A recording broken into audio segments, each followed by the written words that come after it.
أعوذ بالله من الشيطان الرجيم. بسم الله الرحمن الرحيم. وإذا سألك عبادي عني فإني قريب أجيب دعوة الداع إذا دعان فليستجيبوا لي وليؤمنوا بي لعلهم يرشدون. أحل لكم ليلة الصيام الرفث إلى نسائكم هن لباس لكم وأنتم لباس لهن.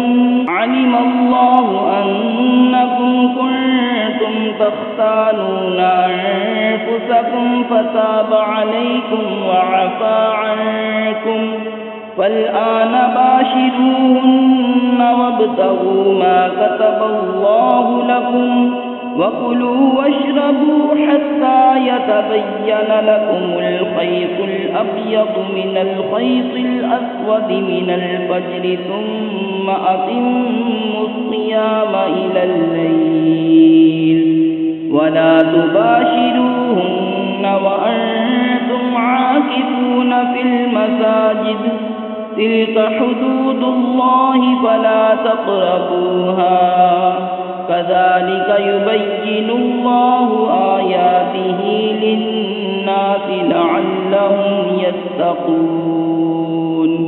ولا تأكلوا أموالكم بينكم بالباطل وتدلوا بها إلى الحكام لتأكلوا فريقا من أموال الناس بالإثم وأنتم تعلمون. اور اے محبوب صلی اللہ علیہ وسلم، جب تم سے میرے بندے پوچھیں تو میں نزدیک ہوں، دعا قبول کرتا ہوں پکارنے والے کی. جب مجھے پکارے تو انہیں چاہیے کہ میرا حکم مانیں اور مجھ پر ایمان لائیں کہ کہیں راہ پائیں.